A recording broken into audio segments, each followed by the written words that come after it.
Whoa, buddy. Are we back on? Is that me or you? I don't know. I'm gonna blame you. How about that? Hey, If it is me, I can switch over to I'm on my tablet. I can switch to my phone. this works actually really well. You look great. It's an Apple thing, I believe. I've only had this issue on FaceTime from time to time. The problem is the final product looks better than the Skype product. Oh, okay. I see. A little No more worries. technical difficulties getting set up for whatever reason.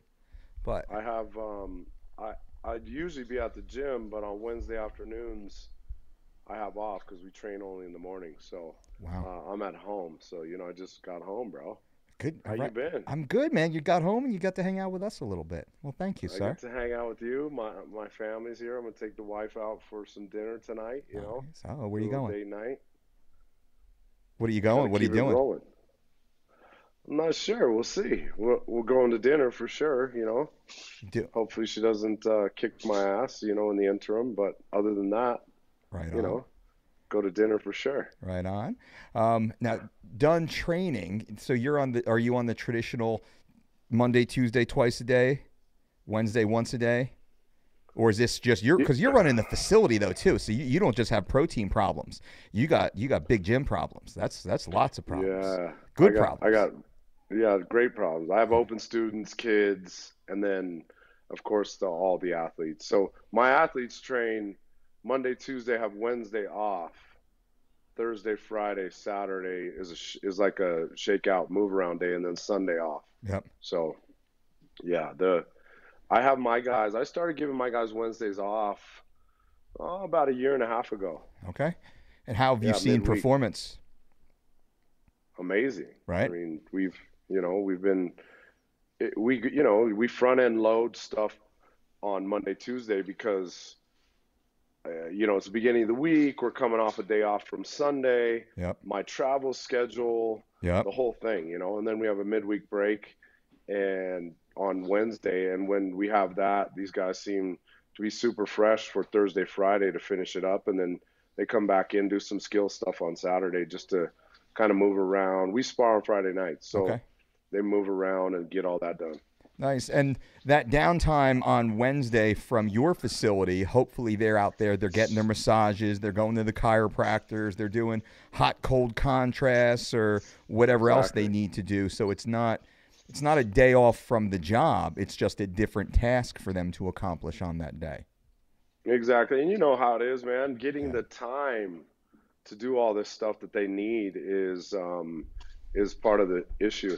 Hey, if I'm a little distracted, my wife just dumped an entire bag of underwear on the kitchen table right in front of me. So better make this call you quick got then, that. buddy. You always got that going on, bro. I see. She doesn't want me on the phone, so I will let you guys go. Have a good night. Dinner starts early. Yeah, exactly. Right on. Right on. Exactly. Well, hello to the missus. And it's cool that you guys are such a tight, supportive, entrepreneurial family, because without her, there is no you doing what you do. And the ladies are the unsung heroes in what the figureheads of the business are. So I think a big applause to her for what she does. And I have my own partner, and my wife at home who same thing. That's my end, this internet. Uh-oh. Can you hear me, buddy? Okay.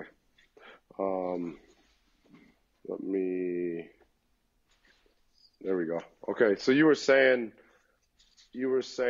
something about my wife. Sorry, and I lost you. Yeah, I was giving kudos to the ladies, specifically yours, behind the scenes, supporting you so you can go out there and do what you do. But her job is no less arduous or attentive or time-consuming or stressful and all the other things. So I just wanted to highlight that you have your wife behind you, behind your business, allowing you to hustle out into the world and do what you're doing. I have my own wife at home, and I understand that situation. Plus, they have the full-time wife, homemaker responsibilities. And you have kids also, right? Yep, I have a 15-year-old and 11-year-old. That's busy. So, busy family. Yeah, no, it's huge. It's a busy family. And you're right.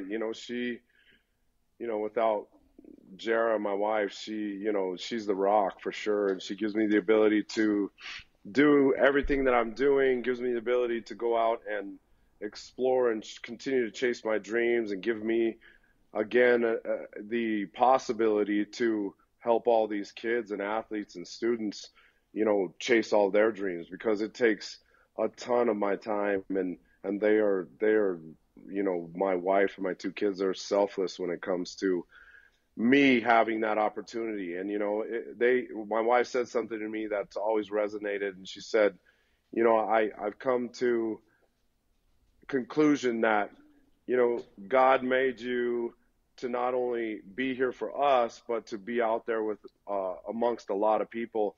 And I understand that we need to share you with those people. So when she said that, that's always resonated with me, and she's right. That is one of my callings for sure. Absolutely. It's what makes you you, what drives you, and also what allows you to operate at such a high level with such success. And that's part of the reason to reach out to you and share your story with our audience. They've already met you before the first time last year. It's almost a year, man. Yeah, it's been a year. I think it was when I was there for Tough in February. It was.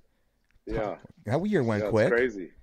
It went so fast. Right? So fast. Man, it feels like Hey, you're months. still looking yoked, bro. Dropping F-bombs. Nothing's changed, dog. I stopped the F-bombs. You stopped the F-bombs? I'm still yoked. I'm double yoked now. Double yoked now. Because those F-bombs, man, they give away like 0.3% of yokeness. So I was dropping like 60, 70% yokeness last year. That's hilarious. That's hilarious. So what I did, I cleaned up. I tried to clean up my curse words, my bad words this year. I don't know if it's going to stick or for how long, but it's what I kicked off, because I've gotten more and more, not complaints, but very, very well-intended positive criticism or feedback on my communication style from people that love the message, they love the takeaways, but they can't play me in front of certain people, families, children, minors, if you will, at certain work environments, because little potty mouth. So I said, you know what? Okay, I'm going to go like anti-Gary V. I'm going to go the opposite way, and I'm going to challenge myself to be more of a effective of a communicator. And hey, you're doing a phenomenal job right now, bro. I'm impressed. Normally, that'd be like 27 curse words in what I just said. I'm impressed. Right? Hey, listen, new year, new you, yoked as fuck. Yep. I'm sorry I had to drop an F-bomb for you. Well, I won't stop you, and I'll live vicariously through your F-bomb, so please continue. That's awesome. Yeah, man. So you're out there, you're killing it. Big year for you guys. Out there killing Huge it. Year. And let's kind of recap the year before we look at the year forward, 2019, because 2019 is an even bigger year, it seems. Already starting off to be a bigger year. It is. It's every time I see you everywhere. You're on every TV show, it seems, on every fight promotion, on every backstage, behind the scenes embeddeds and highlights and in cage celebrations.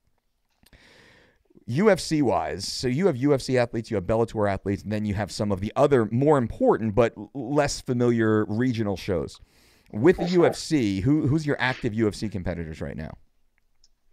Active UFC, obviously, the one that's coming up the soonest here that everyone knows right now is Anthony Smith. Yep. The cool thing, that I've done, Mike, is that my vision has always been to bring up these young kids that were continually reloading and not rebuilding. Yep. And I had this conversation actually recently with one of the managers, Jason House, who manages quite a few of my guys, is that my business model and vision's always been to reload, not rebuild. I never wanted to be in a rebuilding stage. So, Anthony Smith is one of those guys. James Krause is what I would call, those guys are more like the seniors if we had a college, right? Yeah. So Zach Cummings, and then I have these up and coming just wolves like Chris Gutierrez and Jonathan Martinez and Devontae Smith and Macy Barber, and those young up and coming kids that are really paving the way for the whole reload vision. Yeah. And those kids have been amazing to see and grow. And then it's been amazing to watch the senior class come in and mentor, what quote unquote what I'd call, some of the freshmen, and watch them, just mentor them and help build them and talk about all the failure that they've had, right? Just the failing that they've had inside the sport and in life. And so, it's not just me doing the mentoring, it's them getting the opportunity to do that. And that whole reload philosophy has given us the ability to have, these mainstream guys like the senior guys, and then also have some of these up and coming wolves who are doing great things and just out there performing. And man, that's a special group of kids to be around. Absolutely. And that's the proper way to run a successful business such as yours, especially in this sport. It's not just hanging on to the couple blue chippers, giving them, the 80-20, giving them 80% of your time. And then the gym, the up-and-coming talent, the developing talent disappears either through lack of progression or lack of respect, and they go somewhere else. They jump ship because they're not getting what they need. And that's challenging. That's like it's like a family, where everybody has to get equal, special, individualized attention while still having enough time to service everybody and fulfill their unique needs. Because everyone's different too, right? Especially in this game. Yeah, for sure. Yeah, well, different needs, different perspectives, different cultures, right? Different. Yeah, that's the biggest challenge. I have all of these kids who deserve and earn time, and getting the ability to give that to them is what I love the most. But it's the biggest challenge because none of them are more important than the other. Yeah. It's just a matter of trying to figure out a system to manage so that all of them get the time they deserve. And they're like, for example, a kid that I have recently in the UFC, Ian Heinisch, he came in short notice, fought Cesar Fajea in Argentina on short notice, and I think Cesar was ranked 16 or 15 in the world. And he went out there and made a statement and beat him on short notice in foreign country. And, you got kids like that who we've developed. He's a day one kid, for example. Brian Camozzi, he's a day one kid. Chris Camozzi, I had all of his UFC career, but I didn't have him at the very, very beginning, right? And Chris and I went and fought 20 times in the UFC together. And so, you got guys like that are still just in the mix.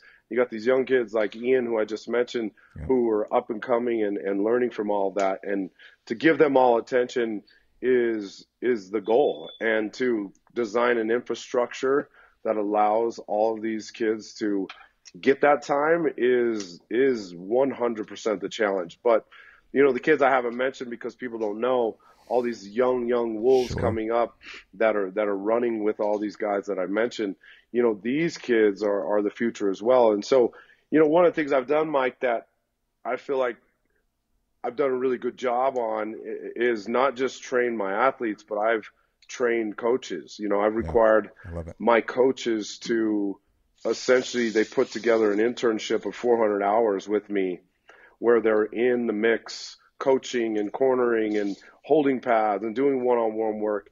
And when they get past that 400 hours, if they're worth their salt and they still have the desire to want to do a thankless job, which is coaching, right? Yep. We get the gratitude of helping, but there's not a lot of thanks that comes back. And that's no dig on any athlete. It's what the job is, but there's so much fulfillment there. If they still feel that fulfillment, then they get an opportunity to make some money and start working with more athletes and higher level athletes. And so the development of internal coaches, it has been a huge, huge piece of our success and was one of my visions when it came to culture. I've never been big about hiring external coaches. I've tried it before and I just didn't like the way it worked out. And so I like to hire within, and they understand as they've come up through the system, how the system works. They put their own spin to it, and they don't have to be me, but they understand the culture, and that's the most important thing. Yeah, it's fun to listen to you talk because you approach the fight business as a legitimate business, as a properly organized and structured business entity, not a gym, not a fight gym, Right. not a team, a fight team. Yes, you're all of those, but you can't be any of those unless you operate as a corporate structure, as a business structure at the very least. Now, you do have a business background. We spoke about that previously. And it's Yep. interesting for the other coaches or prospective coaches or even athletes out there, gym goers, to hear your approach to running a very successful health fitness business, which is what it is, because that's what the martial arts are. It's the pursuit of health and fitness through the acquiring of specific skill sets. It just so happens that these skill sets allow for competition. There's rules that actually you can engage in competition. And nowadays, there's high-level, multi-million-dollar, well, we could say a billion-dollar industry of this competition. That's a pretty cool arc and structure, right? You know, a very, very big industry to be in. Can you hear me? No, it's huge. It's something that I guess I just saw from playing team sports as a young kid and adult. You know, I played college baseball. So I had the ability to understand how a team structure works, but I've also run businesses in my life, was successful in some, failed at others. And those things I learned a lot from when it came to structure. I've looked at how NFL coaches put together their system. I've looked at other major sports organizations, how they do. I've looked at the military. And, you know, I've just taken a lot of those pieces and developed it into what I felt like if I was an athlete, what I would want from a coach and what I'd want from an organization. And you know, that family atmosphere and bond was something that had to happen because I had one coming into all this. I have a young family and it's got to have that feel. Otherwise it's going to suck to go to that facility. Right. And this doesn't work for me. Let's be real. This is way fun. And this is something that there's not a second in the day where I feel like, man, I'm working. No, I'm out there chasing a dream, and I'm so blessed to be able to do that. Yeah, that's awesome, man. Now, looking forward to your athletes. Anthony Smith is fighting Jon Jones. That's the big story right now. Good fight, big fight, and you know we'll talk about the perception of the two athletes competing. But first, let's talk about your feelings on Jon's drug background. You know, he's been beaten up, rightfully so, for his association with performance-enhancing drugs, busted a few times, and some kind of gray area issues, if not new issues, as you know, some are trying to position it. What's your opinion from being personally involved in competing against Jon? Well, the facts are that he's cheated, right? And those are the facts. I'm not saying anything that other people don't know. Yep.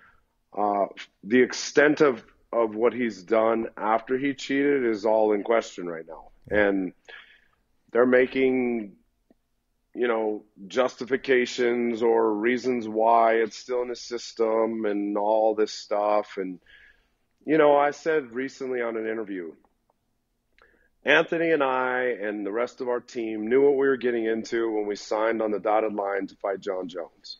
He has been caught cheating multiple times in the past, and we knew that going into it. And so does it make it right? No, absolutely not. But that is the territory we sit in. What control do we have of it? Zero. It's either take the fight or let someone else have the opportunity to do it. And Anthony has earned every piece of opportunity that he has coming in front of him. And so does it really matter what my opinion is? Not really, because what control do I have of it? And that's one of the things I've talked to Anthony about, because you can get caught up in all of this. You can get caught up in the fact that, and you can start playing these mind games. You can start thinking about, you know, this and that and the other. You know what? We don't control that piece. The piece we control is what Anthony's going to do on March 2nd. And the other piece is, yes, steroids might make you faster. They might make you stronger, but steroids don't help your chin. And so, you know, we're looking to expose the weaknesses, and that's one of them. That's chin hunting. But that's Anthony's style. And to back up for a second, with Jon, you're signing up to know you're fighting a cheater. You know you're fighting someone who will do everything they can to bend the rules, use the rules to their advantage, or even go around the rules. You know, one could say, I don't know what everything is alleged in this conversation for the sake of, right? Yeah. You know, but that's the way it seems. Someone who has a history of being in conflict with the rules. I think that's the best way to put this. You know going into that. So the expectation is there's probably going to be something again. He's probably going to pop hot or pulse for more picograms of whatever. I wouldn't be surprised if something else magically pops up that is explained away in a tainted supplement. I'm not a fan of the tainted supplement conversation, most likely as you're not, because we all know anyone competing from a grade school level knows what NSF certified for sport is. They know how to contact USADA and WADA to get specific supplements cleared. It's a single email, phone call, text message away that you and I do with Donna Marcolini and Jeff Nowitzki and the UFC PI. Every time I work with an athlete, here's what they're taking: vitamin D3 from Life Extension. Can you clear that for us, please? Yes, that's good. Right. That's easy. And that's a quick text and it's back. So, you know, Anderson's in trouble, you know, did the same thing. Jon did the same thing. And probably anyone, Canelo and the Mexican meat and all that other stuff. The percentage of, you know, whatever it is. So of all the athletes I've ever heard make the excuse, one is probably not. One is being honest. You know, I believe that the opportunity or the chances are so large. But anyway. But I don't like you. I don't think it matters, because I guarantee you Anthony's competed against tons of dudes on steroids in every organization since day one, right? I was just going to say is go look at Anthony's record. Yep. You know, and you can't tell me that people he's beat haven't been on PEDs.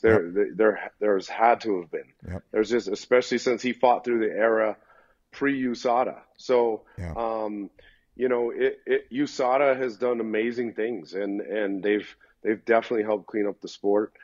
Sitting where we're sitting today, though, what control do we have over where we sit, other than let's go get the opportunity that you've earned, and then let's go get the chance to go dethrone him on March 2nd. Yeah. Those are the things we're focused on, because the rest is out of our control, you know. And I know Anthony's flying tonight to Vegas to go to the press conference tomorrow in Vegas with him and Jon. And so, you know, all that stuff's going to come up. Yep.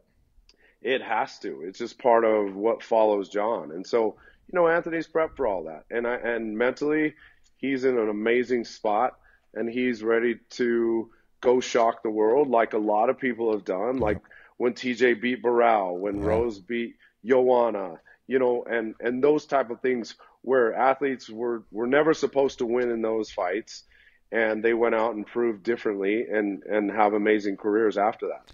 You know, that it's interesting that Anthony is considered to be a large underdog right now, and I've been around the game long enough to know what a true underdog is, and that's not Anthony Smith. You look at his fight style, who he's beaten, how well he's done since moving up to 205. He's surging right now. You want to talk about pulsing. His career is pulsing, and he's growing. He's on the upside with a lot more room potentially a lot more room to grow on a young man who's getting more confident even in his ability as he's smoking high-level competition.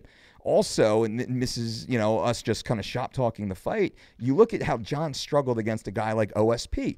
OSP is a good, solid, high-level journeyman. Top 5, top 10. I don't see OSP getting through the top 5 with regularity. But, you know, he'll hang around the top 10 for his whole career probably. That good. Sure. Not nearly as violent or surging like Anthony is right now. And I say that because Jon had a tough fight against OSP. And he did. You know, and that was someone who was considered to be an underdog, not like a Cormier, where Cormier was a small underdog, but we still know the difference. And Anthony seems to be in a higher level, much higher level, kind of like he is a top 3 guy, legitimate surging top 3 guy, who can definitely challenge Jon. You know, I think John is right now, I think John sits as the GOAT, as the best in the world for in sure. mixed martial arts competition. Drugs or not, I don't care. John Jones, he's the guy right now. But Mike Tyson was the guy for a minute. You know, they're all the guy for, Ali was the guy for a while, and then you're not. Exactly. And then you're not. Exactly. Yeah, and you never know what happened with John for the OSP fight. Did he train? Did he not? It was kind of a wild time right there for him. So who knows what happened there? Did OSP just give him fits because of his athleticism and who he was and stylistic? I don't know. I've watched every single one of John Jones' fights at least 3 times each, and part of that is because of my study for what we have coming up in March. But I can tell you this: I know that Anthony's strengths definitely play into John's weaknesses, and John doesn't have a lot of holes. He wouldn't be one of the greatest mixed martial artists of all time if he had these gaping holes and he was only good at one thing. No, he's an amazing athlete, and he has really good IQ, and I have a lot of respect for his coaches, and he's been coached well, and so he's definitely well rounded, and he deserves where he sits today, and that is one of the greatest mixed martial artists of all time. But Anthony also has the ability to go dethrone that, and so PEDs or not, or still picograms or not, or pulsing, or who gives a shit? Yeah. We want the opportunity, and we want to go showcase what Anthony's about again. Yeah, I love it. I love it. And that's March 2nd. Where is that? Vegas? March 2nd in Vegas. It's in Vegas, yeah. And John just got through the Nevada athletic commissions, man. They just do my head in. They do my head in, because I know half the guys behind the scenes, the rank and file commissioners outside of the hierarchy, the top tier. And Yep. man, it's a bunch. And I used to work for government, for a I know. public servant, and I know how it is, man. It's a lot of 3 guys staring at the hole, 1 guy talking about where he's going to dig. That's a lot of the way it goes. Yes. And it's a necessary. I don't want to say necessary evil. That's too harsh, but it's a necessary obstacle in the sport. Is and I'll point to the $500,000 fine for a guy like Khabib Nurmagomedov. But they're going to give him 3 months off if he shoots a anti-bullying PSA. What is? I don't understand that. Where's the rationale behind that? That's 3 months off of a 9-month suspension if he shoots a little video on his iPhone. But they're going to charge him $500,000. Yeah, that was a crazy deal, and the fine that he got versus the fine. What was Connor's fine when he threw the dolly through the bus? That's 50 G's? I don't think it wasn't even. I don't know. I don't know what that was, because that was New York. I don't know what that was in New York. But when he it had wasn't the fight, $500,000, right? Am I right about that? I don't think so. Because I think I'd remember it if it was. And when he had the fight with Nate at the press conference, throwing bottles back and forth, right? Come on. Exactly. Not hating on Connor, but he's a multi-time offender here. And then Nevada talks about how they're trying to set examples. Man, no, you're trying to make money. No, it's all to make money. Keep them circus moving, people. Trying to make that money. Get them fancy grass-fed steak dinners. Right. Yeah, exactly. Like, oh, the limo's here. Who sent that? Yeah, exactly. No, it's a fact. It's 100%. And it's business, and you know as well as I do. It's business, and John moves the needle, and Connor moves the needle. And I'm not mad at the athletes about this. It's the commissions that I'm talking smack about. The athletes are caged animals. I have low expectations for the athletes. They're trying to kill each other and steal each other's money and women. That's what I expect. Yeah, the system is something that has to consistently be tweaked. But you know how it is. As you grow, growth presents more obstacles. And that's something that, as a business owner, I understand. As a father and a husband, I understand that growth equals opportunity, but opportunity equals more obstacles. You'll never get rid of that piece. And so with the UFC, you got to give them a little bit of that. Now, are there things where you're like scratching your head going, I don't know if I would have done it that way? Yeah, of course. but it's easy to do that from the chair, right? It's when you're sitting on top there and going, okay, now what do we do? Now, does that mean that they're perfect and correct? No, but I will tell you that the growth of the UFC will consistently present more obstacles. And this is just another one of them. The PD thing has always been something that was an issue and they're trying to negate. And so I give them a lot of credit. But there is some institutional stuff like what you're saying where it's just head scratching and you're just like, man, what in the hell is going on here? Just be consistent. Just be transparent. Let everybody know what the rules are and then enforce the rules. Sorry. Top of the card, bottom of the card, these are the rules. You do that for 3 months, everybody falls in line.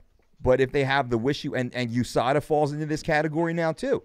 You have that kind of USADA talking out of both sides of your mouth type of attitude. One guy gets 6 months suspension. Another guy gets 2 years suspension for the same drug. What is this? Tim Means, I think, was the athlete. One of the athletes had a lower type of drug, less quantity of a less powerful drug in his system than John did. Did a 2 year. Had a 2 year suspension without anybody saying anything about it. That makes no sense. I'm a smart enough guy to know without knowing their job or business. That's bullish. BS. I said bullish. I didn't say the word. See, I caught myself. I got this weird flip in my brain now where I'm catching myself without thinking about it. You can just say BS, right? I mean that's kid friendly for sure, Dolce. BS. Yes, I can say BS. It was poopy caca. Oh, there you go. Now you're taught. That's because you have a young child. It is. That's why. It is. And she's never heard that yet. Yeah. So we got Anthony going on out there, and that's exciting, man. Big fight, scary fight. Who else is on that card? Who's the co-main? Do you even know? Man, that card is stacked. Okay. From top to bottom. That card is super stacked. You're asking the wrong guy who's on the card because I'm the coach that. I love it. When I get there, I of course I'm like, oh wow, I look at the locker room lineup where we're training, in the hotel, and I'm like, oh shit, those guys are here. That's going to be amazing, right? That's cool. But I stay focused on my athletes and who's training there. I watch almost all of the fights that are on TV or I record them. Even when I'm at the fights, there's a lot of times I don't get to watch them and I come back and rewatch them either via TV or Fight Pass, just because I'm a fan. Plus, I feel like there's a lot of education to have there. But as far as do I know who's on the rest of that card? Not really. I know that there's a bunch of really good. I know it's stacked because I've seen it from time to time of hey, this person's on that card and this. But man, I'll tell you, the focus for me on that card is Anthony Smith. That's been it. And I think what shows you how powerful the draw is, I don't know anybody on the card either. Usually, really? Yeah, I don't know. I know Anthony and John are fighting. That's what I know. Is Tyron defending his title on that card? Is that Kamaru Usman? Yeah. Is that card?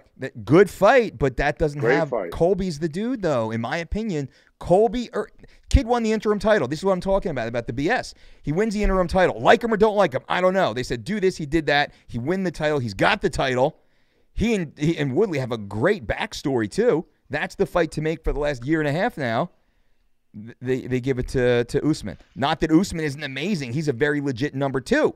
That should be, but he just got there 6 months later than Colby did. Fair enough. Colby's got the belt. That's the stuff I want to see. So then I get a little, I'm just like, man, I don't even, I shouldn't do that. I buy the stuff anyway. Would pay for it, support the guys and gals, but I'm just not emotionally into it. I'm not into the fake interim fights and all that stuff too. That soured me in my old age here, 42 years old, Mark. It soured me a little bit on the purity of the sport. Yeah. That's happened a little bit with it being the rankings do mean something, but there are days when they don't. And so, Colby's got an argument that he should be there. I guess the cool part is that whomever wins that, he should fight, right? Yeah. So he is sitting in an opportunity, and Anthony was sitting in that kind of opportunity. Are we are we going to get a chance to fight John Jones, or are him and DC going to fight? Yeah. What was going to happen? And so we kind of were sitting in that limbo a little bit of whether or not we were going to get that. And I know how that feels. So but it usually works its way out. That's the biggest thing, is that it usually works its way out. And you got John Jones coming up. That's a good. I'm so excited. I don't get excited. Truly, I don't get excited. Everyone who listens to the show knows I don't get that excited for the fights anymore. A couple fights a year, 3-4 fights a year, I get excited about from the perspective of a fan. Of a 19-year-old kid who's driving 20 minutes to the VHS store to try and find like 2-year-old rites of passage VHS tapes. You know what I'm saying? The old school stuff. Day of the Zen with Mario. 44. I know what you're saying about VHS. You know what I'm talking about.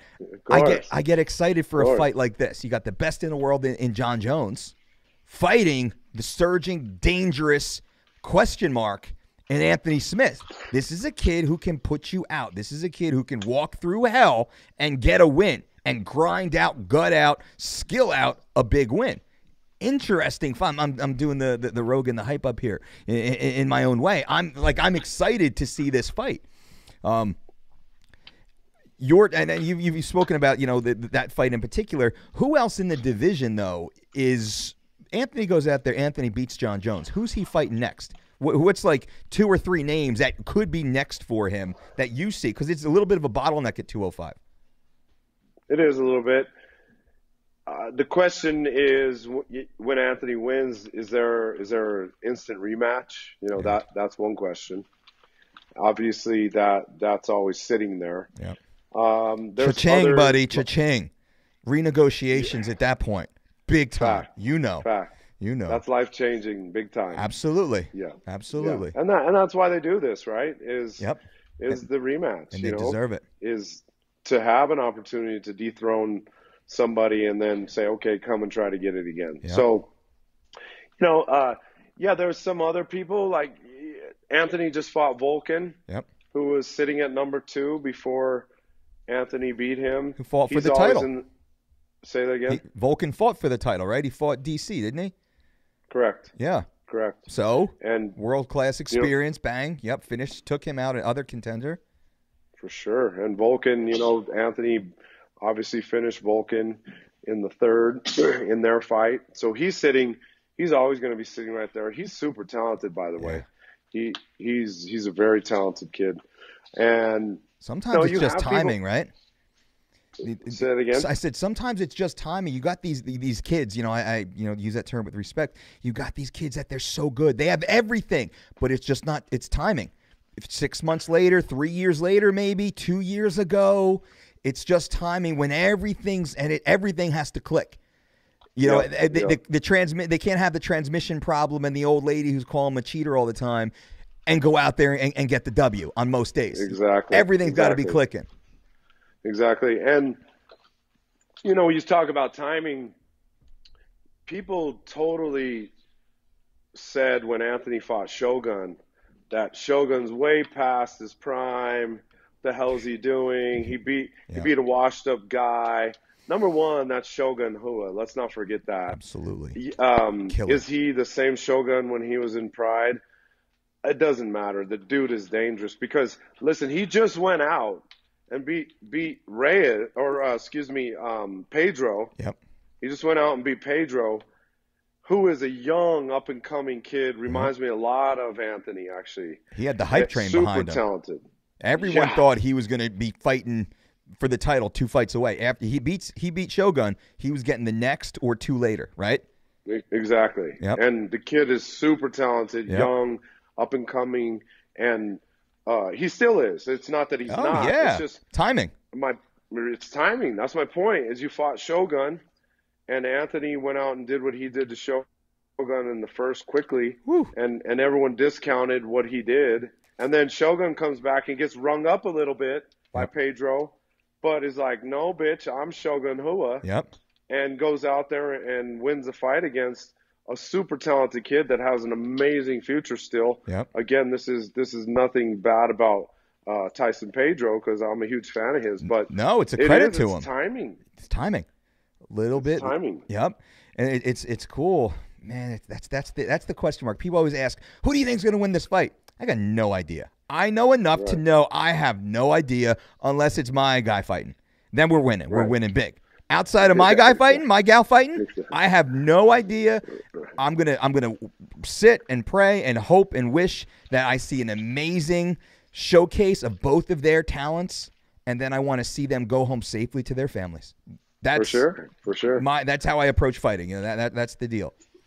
Hey, what do you make of all the ESPN changeover from Fox to ESPN? What's your thoughts? I like it. I like it due to the exposure. It's more exposure. ESPN is a machine. The machine was already running. Fox, it had to be created. And big respect to Fox to do what they did. Amazing to see where it went from 4 pay-per-views a year to being on Big Fox, spread all over the world, and like 6 million views on the debut in Brazil, and just all that crazy exposure which they brought. ESPN, I think, is just as pivotal. It's a 10x to what Fox was at that time. There's a lot of learning curve, though. The culture of the sport, ESPN doesn't quite have for the hardcores like us, but they do cater to more of the new audience, which is who they're after. They want to transfer the college football and the NASCAR audience over to the world of the UFC 3.0, which is what it feels like to me now. 1.0 was in the early VHS John McCain days. Then 2.0, Spike TV and the Ultimate Fighter. TV. That wasn't 3.0 wasn't the Fox deal. 3.0 is now, it is the ESPN deal, because even Fox, it was, we call them the tough noobs. People who started watching UFC after the Ultimate Fighter and people who started before. I think 3 years from now, 5 years from now, we'll look back at, when did you start listening, watching? Was it before ESPN or after? Because you guys, you don't even know who Randy Couture is, man. You know what I'm saying? You don't know who Matt Hughes is? What are you talking about? You never saw a Matt Hughes fight? You didn't watch a Matt Hughes fight? Get out of here. So that's the way I see the lineage going. Yeah, I'm really excited about it. And again, a lot of respect to Fox. They came out there and really did a phenomenal job and did some amazing stuff. ESPN is that global network of sports that everyone associates with. And when you think big time sports, you think ESPN for sure. And seeing the UFC being able to transition into that type of Fox and ESPN mainstream, man, how cool! That puts a huge smile on my face, buddy. That's cool. That's so cool. That's cool. That's the sport has made it. You as a coach with your athlete and everything that comes, you're on ESPN. You made it. ESPN, Sports Illustrated. That's top of the food chain. Other good companies, networks, media outlets. As I sit here right now, ESPN on the digital side, Sports Illustrated more on the printed side. Those two now kind of being at the top of the food chain. What else is bigger? No, sports wise, there's nothing. Anything. There isn't. And I just came before you and I started this discussion. I just came from a good friend of mine's office. Trevor Whitman. I'd love to. He builds amazing custom gear, and he has his Onyx shop here in Arvada, Arvada, Colorado. And he and I were just talking about just how much everything's grown, and I've always been a fan of his, especially just what he's been able to do. And he just got an opportunity recently to be on the commentary at Cage Side in the last fight. Wow. And a year ago, I had mentioned to some of the Fox people that, you don't have a coach's perspective up there. The NFL has it, and they do all of that. And it's really cool to see, Trevor getting an opportunity like that. That's something I would love to do here in the future. I have a degree in journalism and love that piece. And at some point I'd love to do something like that. So it's really cool to see those opportunities opening up, not just for the athlete, but for the coaches as well. Absolutely. And that's excellent. You'd be excellent at that, by the way. So obviously, you have the world-class experience. You've trained as an athlete, also as an elite coach, but you have the eye and you have the communication skills to actually relay that information. And that's a hard part, a necessary part, and it's unfortunate that you have to be able to put the words together in order to get the bigger piece of the pie. It is what it is.